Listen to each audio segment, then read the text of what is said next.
We just need to start challenging the technology companies and the administrators to adopt this quickly to actually improve everyone's outcomes.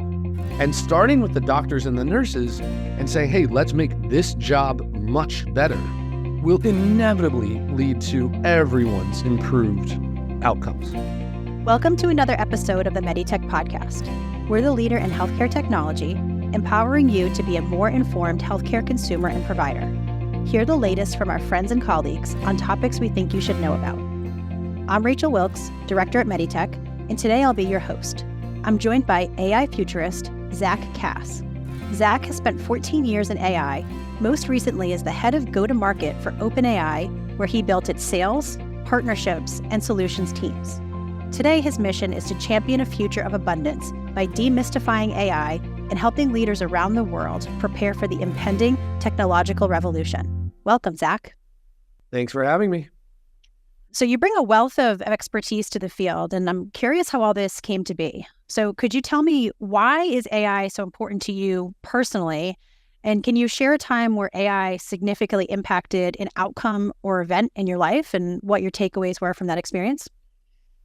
Yeah, I would say broadly, I got into this field a bit accidentally. I got a job at a data labeling company out of college and never looked back. And circa, 2017, it became very clear that I had picked, again, accidentally, probably the most important industry that I could have stumbled into. And then, eventually found my way to OpenAI.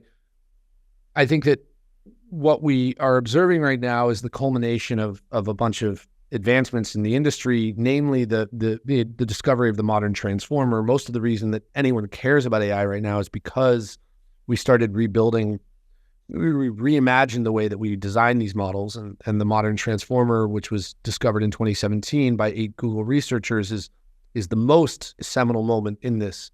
Of course, the explosion in the amount of available data and compute, which sort of grew by an order of magnitude over the last 10 years, was critical to all this.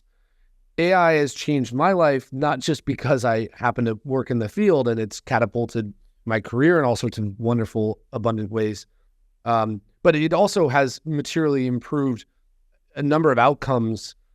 Let's be clear, most of what we do day to day is now augmented by AI. We just don't realize it.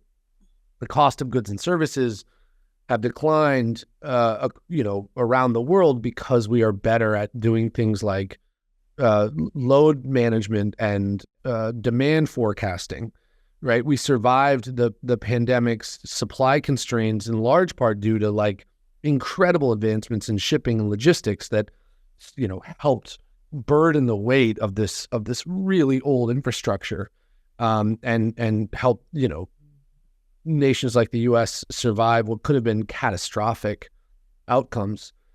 Day to day, and it's just, so I say all this to remind everyone that we are all massive beneficiaries of advancements in machine learning and computer science and AI. We just don't realize it because so much of it happens passively, right? We're the secondhand beneficiaries. But today, and by the way, we should talk about this. So much is happening right now in research and development. So in the medical field, we are seeing huge indicators blinking green. We discovered our first antibiotic in 60 years 3 months ago because of AI. We split HIV out of DNA 3 weeks ago because of AI. So we are all the beneficiaries, again, of this technology. But I can confidently say today, as a solopreneur, right? So I run my own business doing a number of different work streams. So much of my work now is streamlined because of this technology. I have a Zack GPT that responds to 80% of my email. I get about 250 emails a day, and I'm able to respond to a lot of people really thoughtfully. I end up doing an incredible amount of really intense creative thinking paired with AI. And quite honestly, I haven't used an attorney in a long time because ChatGPT reviews most of my contracts. Now, it's not legal advice to a lot of people, and certainly if you're working at a hospital right now, you have a general counsel for a very good reason. But I have the luxury of not having compliance and regulators breathing down my neck, and attorneys are expensive, and historically pretty slow, and ChatGPT is pretty thorough and cheap. So, these are the ways that it's changed outcomes for me in the short term. That's great. That's interesting too. When you think about the augmentation of creative thinking and what AI can do there. So tell me, what does a world that embraces AI look like to you? And, as a self-proclaimed AI futurist, do you have a philosophy about AI that kind of governs your worldview on the use of the technology? Well, that's a good question. Yeah, I have a general philosophy that governs my worldview that has nothing to do with AI, which is that I know, and we empirically can all observe, that the world gets better all the time. So I studied history and computer science at Berkeley, and one of the things that you learn if you study even a little bit of history, it's that things that used to be a lot worse, and before that they were much worse, and before that they were much worse. And because today is the best day ever to be born, and because tomorrow will be the best day ever to be born, and because we don't think that trend will discontinue, the real question now is, will we start to see a material acceleration in the improvement of our lives? And I think the answer is yes. And I ultimately think that AI becomes that accelerant, that we are about to democratize and commoditize a number of things that we consider luxuries today. One of those, by the way, is going to be healthcare. We are approaching a world of abundant healthcare. We just don't realize it yet. Today, healthcare is a luxury by any account, certainly good healthcare. And so, my philosophy is governed by this empirical understanding that the world gets better all the time. And the real question now is, will it get, logarithmically better? Sure, fair. And, I know you've talked a little bit about some of the advances in healthcare that you're seeing and expecting with AI, but many of our listeners are healthcare workers. And of course, all of us are patients. So what's your take on what's happening around us with regard to health and healthcare that requires a creative adaptation of using AI? And then also conversely, what happens if we do nothing? What happens if we don't adopt? Well, I'll start by providing the context that I'm the child of two care providers. My dad's an oncologist, my mom's an OBGYN.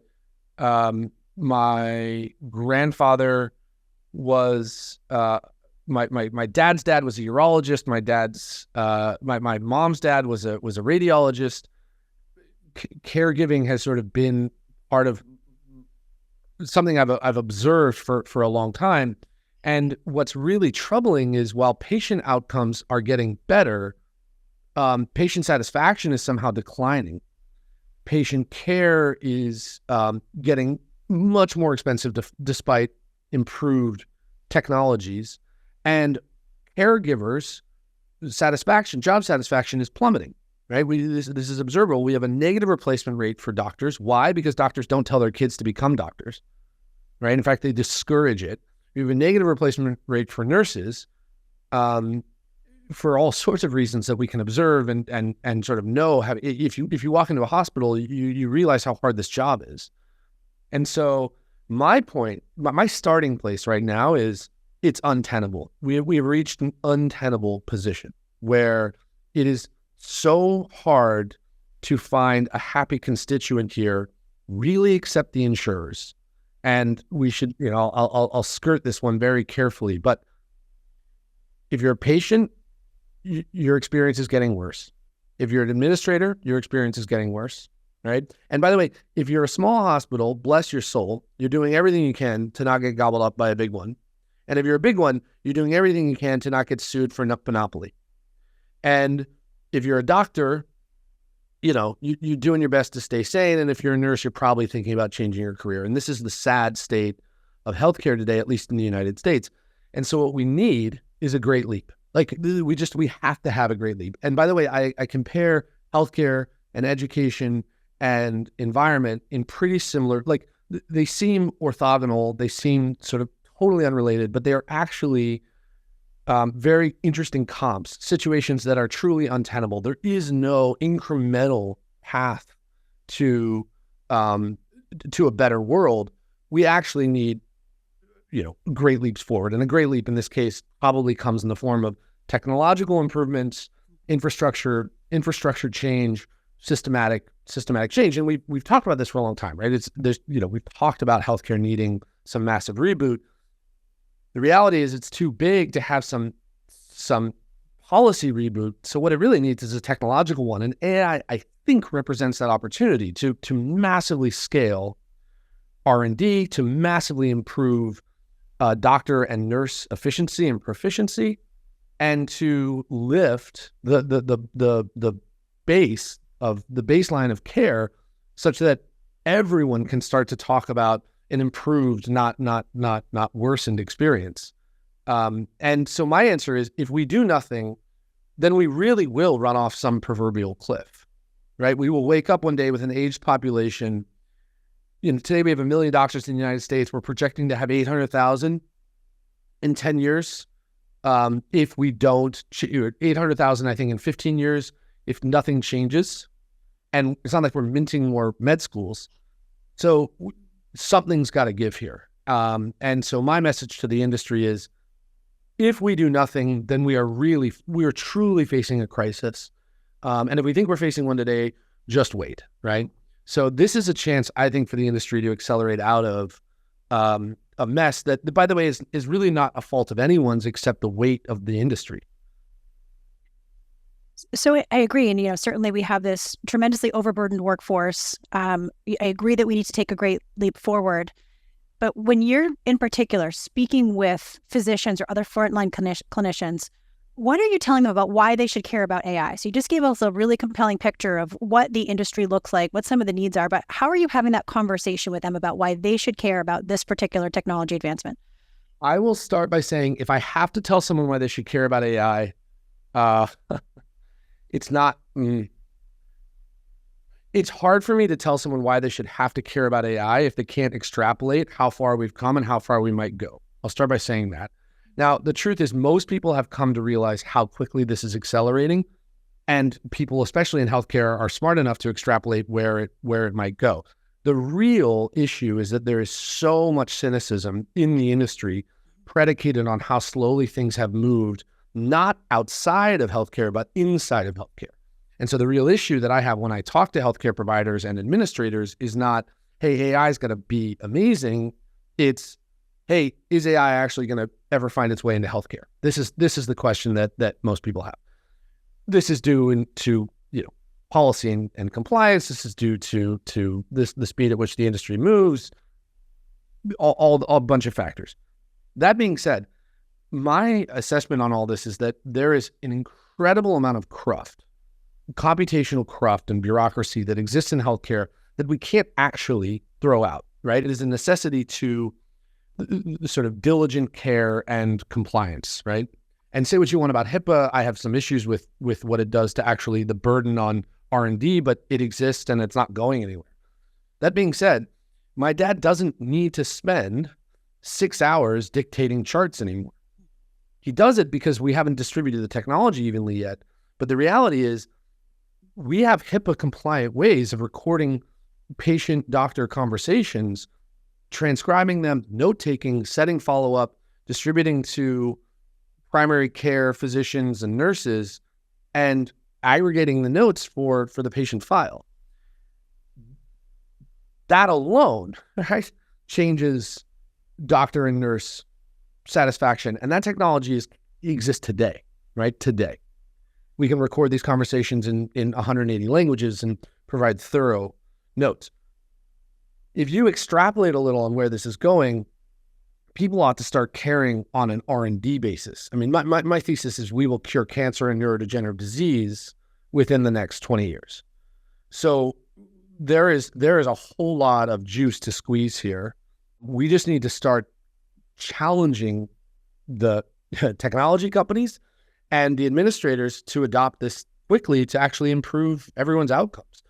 And starting with the doctors and the nurses and saying, hey, let's make this job much better, will inevitably lead to everyone's improved outcomes.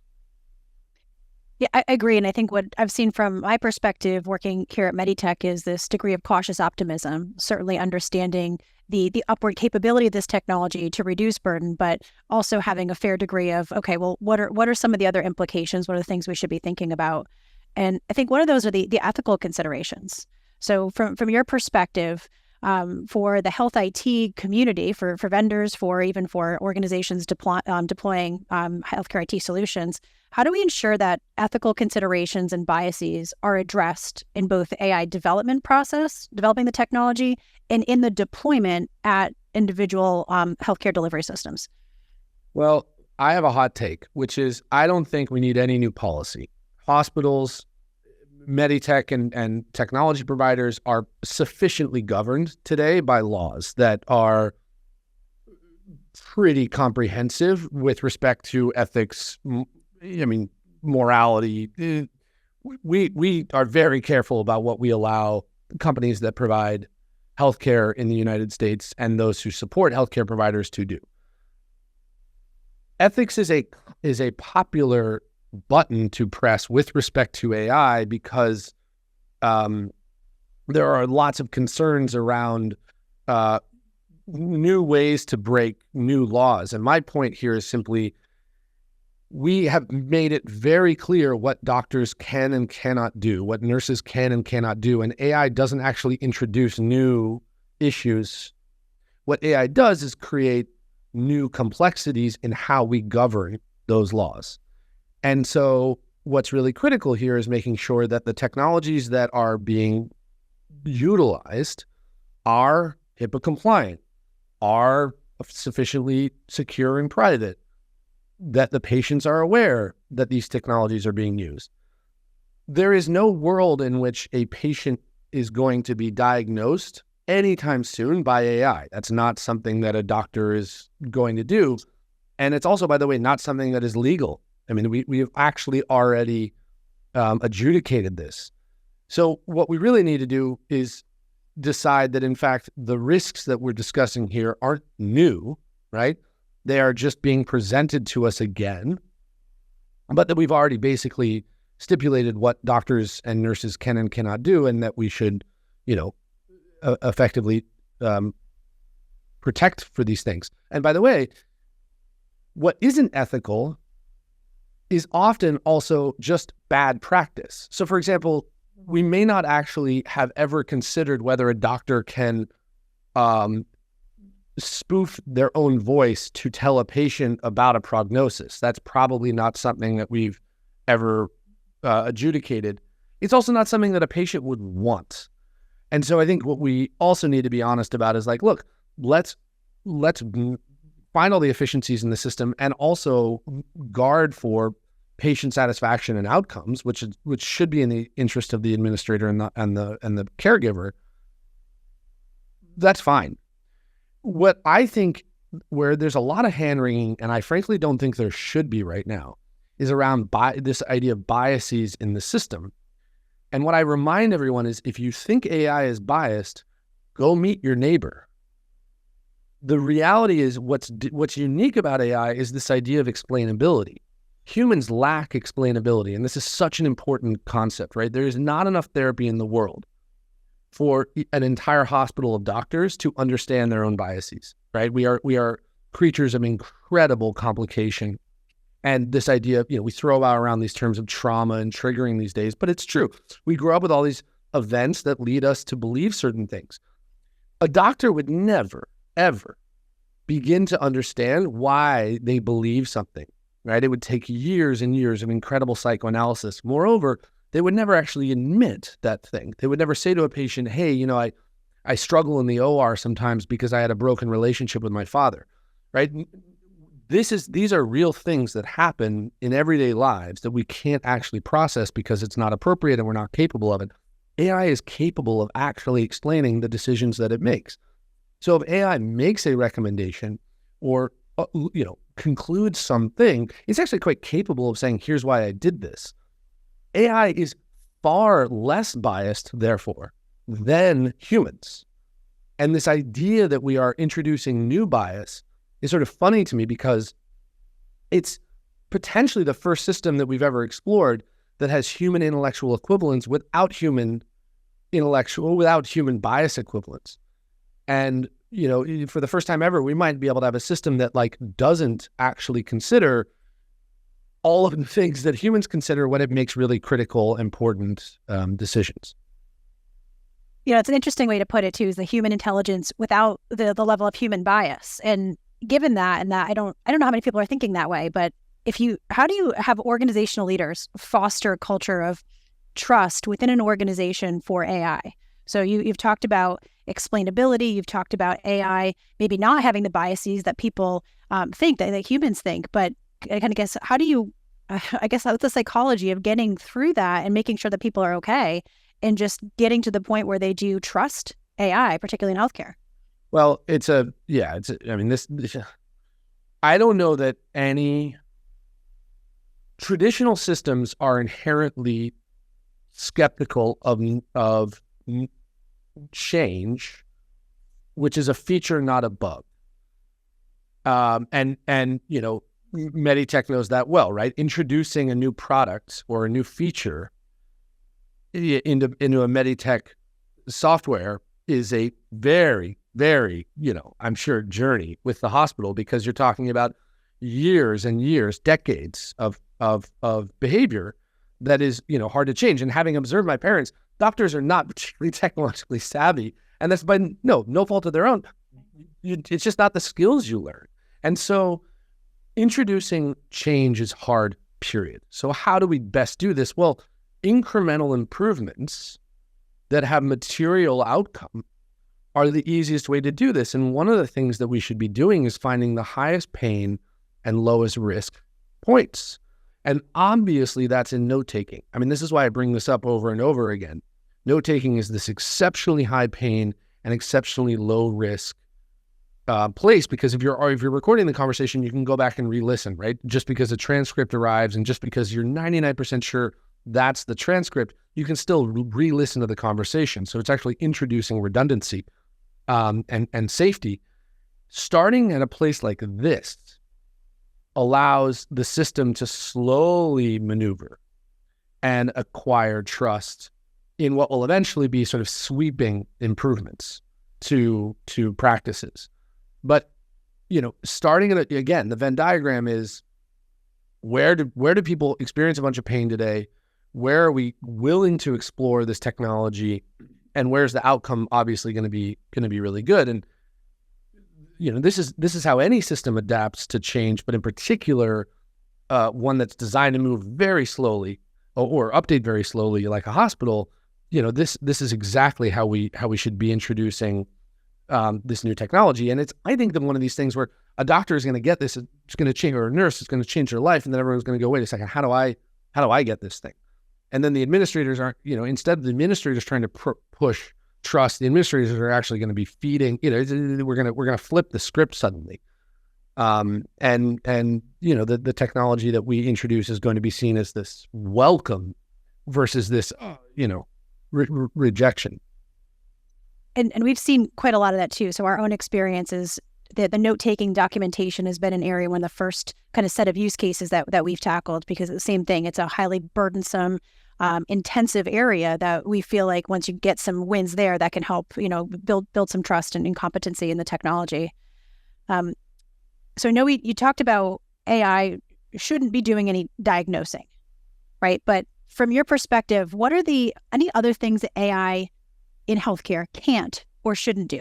Well, I'll start by saying I have no issue with AI doing diagnosing, but I don't fall in I'm an outlier in all these things, and I accept that I'm an outlier, so I never use myself as a straw man. At the limit, let me tell you what I believe. At the limit, healthcare is fundamentally a game of relationship. It is it is an individual managing an individual's expectations and optimizing their outcome as best as possible. And at its best, healthcare is about a doctor and a patient, a nurse and a patient, or we should say broadly, caregiver and patient, and that patient both understanding what they need to do, understanding what will be done for them, and that plan being executed as effectively as possible. Everything that happens outside of that, which unfortunately is so much of healthcare today, should be automated. Everything. Finding a doctor, scheduling with the doctor, the paperwork leading up to and after. I mean, I am shocked. And by the way, I am reminded all the time of how amazing the healthcare system is when I can't call in a favor from my parents. Because so much of healthcare today is knowing someone. And I say this now, I mean, with an incredible amount of privilege, it's really upsetting. It's so sad. If I can't call in a favor, it takes me a long time to see a specialist. And I moved back home to Santa Barbara, and one of the incredible luxuries of moving back home to Santa Barbara is all the people you need to know. And if you don't know someone, man, it's hard. And that needs to go away fast. And all of that stuff should be automated. And all of the follow-ups and the post-ops and the check-ins should be automated. And we should get to a place where if a machine can do it consistently and it doesn't have a crazy margin for error, it should be done. And what we should build is a healthcare system where what humans are doing is the highest leverage work. Having hard, interesting conversations with patients, delivering the most important care, and doing things like changing minds around patient behavior, delivering really challenging news about prognosis, delivering really good news about prognosis. The things that we want humans to do. And, I'm reminded all the time, people fly all over the world to see my dad. And oncology at this point is a pretty automated practice, right? You plug in a bunch of diagnostics, it comes out with a recommended medical plan. So why do people want to see my dad? Well, he's an exceptional listener. And it turns out when you're facing a life-changing crisis, what you want is someone exceptionally empathetic. His patient outcomes are probably marginally better, in large part because he probably puts patients in a better mind space. But oncology is more and more being reduced to empathy. I mean, you're going to school for a long time to simply be a really kind person who happens to know a lot about cancer. That's how a lot of this is going to go. And obviously, surgery accepting, so much of this is going to be about bedside manner. And I don't think we're going to call it bedside manner anymore. I think we're going to call it healthcare. I think we are basically going to redefine the importance of being a human in healthcare, as long as we can strip out all of the things that aren't actually patient care. And, this is a big vision, and which is, I don't lead with this, but man, most of the stuff that caregivers are doing today is not actually caregiving. And if we can do away with that, we should be left with, the highest value work. And by the way, why everyone gets into this field in the first place? No one becomes a nurse because they want to fill out charts. Right. Let's let the passionate people be passionate about taking care of people. Absolutely. Yeah. So inside or outside of healthcare, is there anything about AI that keeps you up at night? Oh, plenty. Look, the downside here, and I don't think it's a long-term downside, but I think the short and medium-term downside is pretty clear. There are three really weird outcomes. The first outcome is this theory of idiocracy, which is this idea that, in a world where we solve a bunch of our problems very simply, or I should say very easily, and in a world where we get very good at hyper-personalized content delivered at exactly the right time, very easily or very inexpensively through very abundant machines, there is a very real risk that we simply devolve intellectually, because the importance of critical thinking declines, and the accessibility and attractiveness of the alternative. Let's be frank, social media content, but just sort of hyper-personalized content on your device becomes so good that we have this K curve in the behavior of humans. And we're starting to see some weird trends in Gen Z that are sort of suggesting a regression in sociocognitive behavior. Now, by the way, Gen Alpha is exhibiting inverse behavior. So I think it could simply be generation. But we should never have given kids cell phones, and we should never have given them social media, and we should take it all away as fast as we can. So that's a clear risk in all this. And that leads to the second risk, which is dehumanization. There is a world in which we actually get much smarter because of AI. We expand our minds. And by the way, I think we do, for what it's worth. Like, I think we will expand our minds, and our children's understanding of the world will be so much greater than our understanding of the world, and so on. And that's been a true trend for forever. But one in which we actually find more joy in the company of machines than in the company of each other. And this one's weird, right? So whereas the first, the theory of idiocracy looks like WALL-E, where we sort of surrender ourselves to machines and find the pinnacle of existence is actually consuming food and content sort of floating around on beds. The second negative outcome looks more like Her. Joaquin Phoenix's Her, right? Where this very lonely man finds companionship in a humanoid robot. Beautiful companionship, by the way. But that obviously has incredible negative consequences, namely the decline of civilization, because it would lead to a fertility crisis. But it's also clearly not what machines should be doing. They should not be providing us compassion and joy. They should be doing all the other things, because humans at the limit should actually just be congregating in community outside among friends and family. That's probably what we are most meant to do.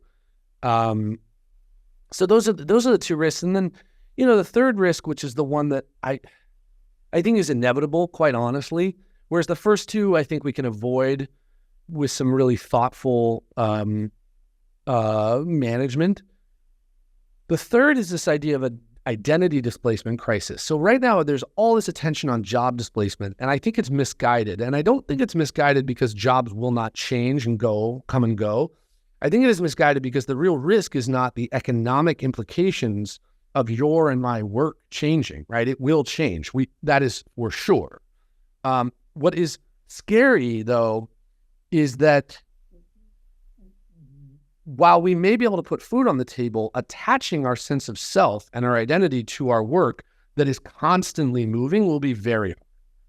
And, there's a reason that the most common last name in the United States is Smith and Miller, is because we used to name ourselves after our occupation, right? For a long time in a post-industrial world, we have built an inextricable connection between who we are and what we do. And that has incredible knock-on effects, mostly related to GDP growth and innovation, right? The more obsessed we are about our work, the healthier our economy gets. And it's a really good thing, but it has incredible consequences for mental health and emotional health. And this is why we observe incredible depression among retirees, especially, and that trend is increasing, right? Because people believe that they are what they do. And so in a world where you can't pin the tail on the donkey anymore, where your work changes so frequently and so much that you can no longer confidently say, I'm an accountant, I'm a lawyer, I'm this, I studied for this, and I'm a company man, that's going to be really hard. And I think identity displacement is going to be something that truly is the thing we are not prepared for. And I think it's going to be I think if there is, and there probably will be an incredible backlash to AI at some point. We've observed troglodytes and Luddites historically, people who reject technology or try to destroy technology or don't understand technology. We will have huge movements, industrial movements, to sort of stop the spread, predicated not on the economic implications, but really on the emotional ones. And I don't know that I know we're not prepared for it, and I don't know how it'll play out, but there will certainly be social unrest. It's all interesting. There's so much to think about, and so much for all of us to do to keep learning and stay on top of how things are trending and what the new considerations are in this space. So what are some things, like, how are you staying updated on the latest advancements, any trends? Interested in any kind of favorite publications that you're keeping tabs on, books that you've read lately, and what are you reading? What don't I read? It's a little tricky. I will say it's tricky for two reasons. There's basically two kinds of content today. There's there's the white papers that are moving the industry forward, and these come out daily at this point. I mean, truly, we are seeing research papers published on a daily basis that are moving the industry forward across AI.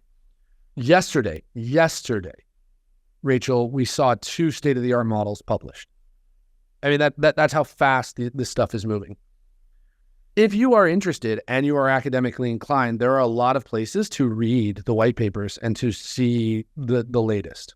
You can also download white papers, put them into ChatGPT and say, explain this to me like I'm a 12-year-old, which works really well. And surprisingly, no one's built an API for that yet. And honestly, it's like a project that I wonder if I should build. The second thing that you can do is read the zeitgeist in the press, which I think is 90% garbage, but 10% very good.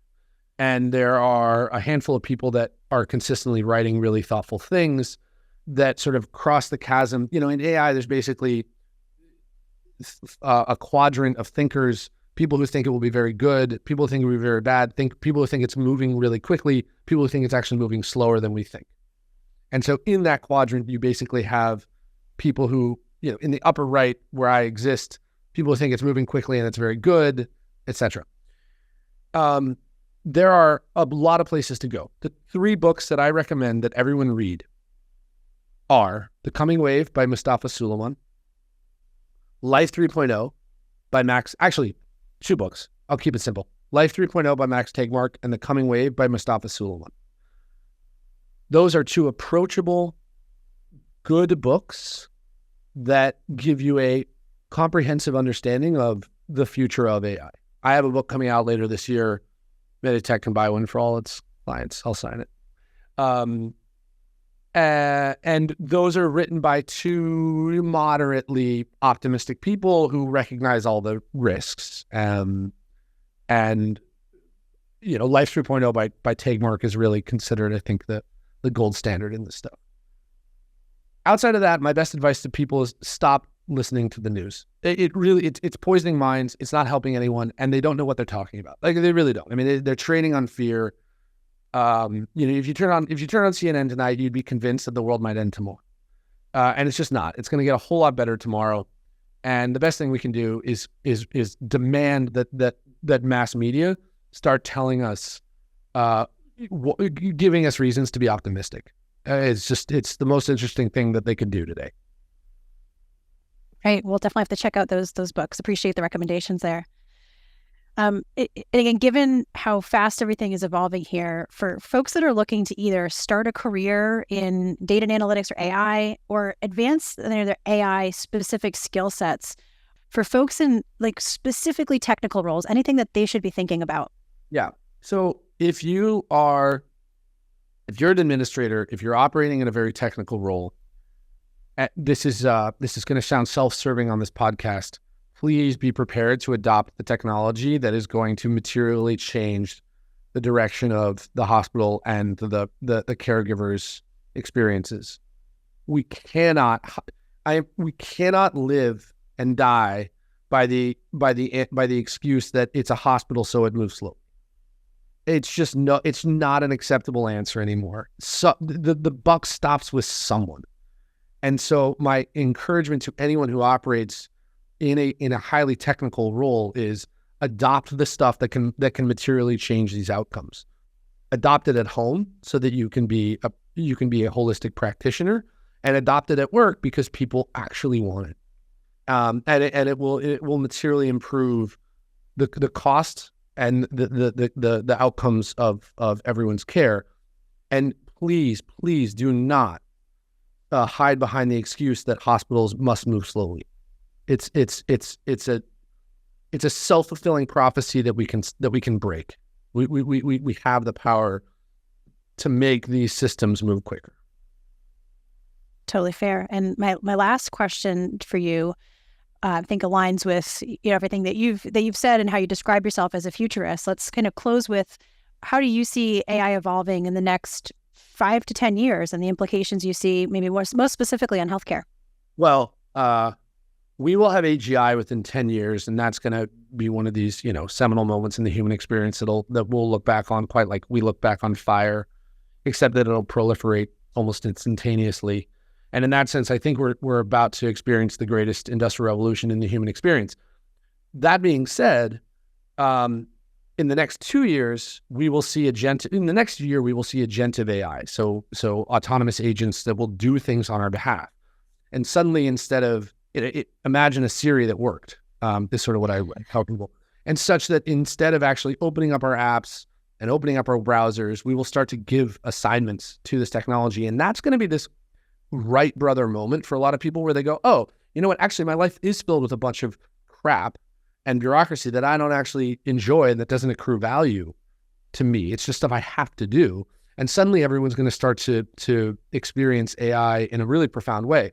And my theory is whatever happens with this technology in any direction it goes, it will ultimately lead to much more time. And so my closing sentiment for most people is start practicing a very deliberate free time, because you're about to get a whole lot more of it. And I'm not convinced yet that we know how to spend our free time well. We talked about the theory of idiocracy and dehumanization earlier. I'm desperate for people to start practicing very, very deliberate free time usage. Limit your screen time as much as possible. Go outdoors, be with friends and family, smile, meditate, do the things that, the healers on Instagram talk about, but actually do them. Because when this industrial revolution arrives, I truly believe we're about to see what happens with a 20 or 30 hour work week. And that's going to have all sorts of funny knock-on consequences. Well, that's a really kind of happy thought to end on, and appreciate that. And this was a really fascinating conversation. I appreciate the time you spent with us and all the perspectives you shared. Thanks so much for having me, and thanks for all the work that you and all of your listeners are doing to improve patient outcomes around the country. Thank you, and we look forward to seeing you at MEDITECH Live at the end of September. Thank you so much.